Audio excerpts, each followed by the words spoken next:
And now we have some more information on that radioactive fire that occurred last week in Nevada close to Las Vegas. This comes from the Associated Press reporter Ken Ritter.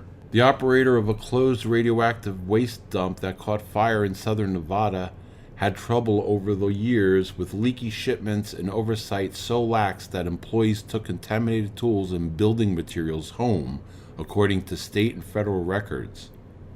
The firm, now called US Ecology Incorporated, had its license suspended for mishandling shipments in the 1970s. About the same time that state officials say the materials that exploded and burned last weekend was accepted and buried. Nevada has now had ownership and oversight of the property, which opened in 1962 near Beatty as the nation's first federally licensed low-level radioactive waste dump, and it closed in 1992. State officials said this week they didn't immediately know what blew up. A 40-second video turned over by US Ecology to state officials showed bursts of white smoke and dirt flying from several explosions on October 18th from the dump in the Brown Desert about 110 miles northwest of Las Vegas. A state fire inspector, Martin Azevedo, surveyed the site on Wednesday. His report, obtained Friday by the Associated Press, described the moisture in the pit and heavily corroded 55-gallon drums in and around the 20-foot by 30-foot crater. Debris from the blast spread 190 feet. 2 drums were found outside the fence line.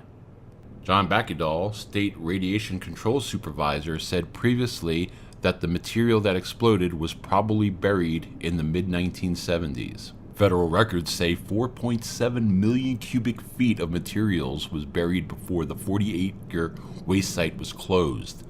Officials say there are 22 trenches up to 100 feet deep and 800 feet long, with pits capped by up to 10 feet of clay and dirt.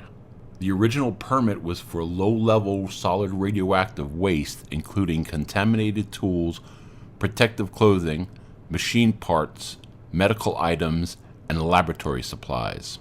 US Ecology, which was formerly known as Nuclear Engineering Company, said this week the Nevada Radiological Waste Facility operated under a different name and different ownership, and referred questions about the fire to state officials. Nuclear Engineering Company changed its name in 1981 to US Ecology.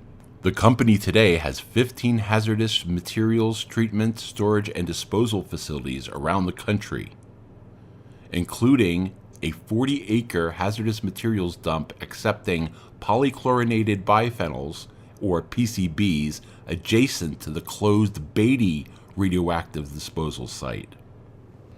US Ecology Company spokesman Dave Crumrine said in an email replies to questions that US Ecology offers a service that is required for businesses to comply with complex state and federal regulatory requirements that were established to ensure waste is managed safely and properly.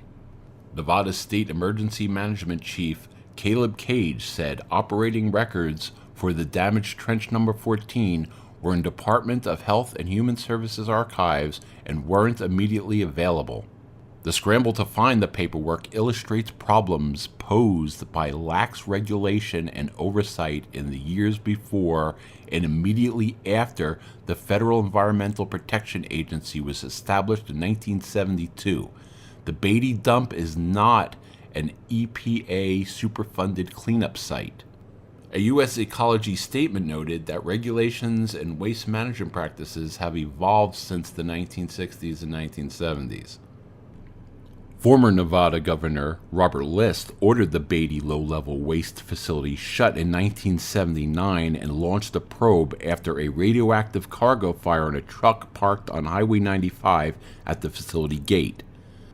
The fire came 3 years after employees were dismissed for pilfering radioactive building materials, tools, and even a portable cement mixer, according to a 1994 report prepared by the Idaho National engineering laboratory.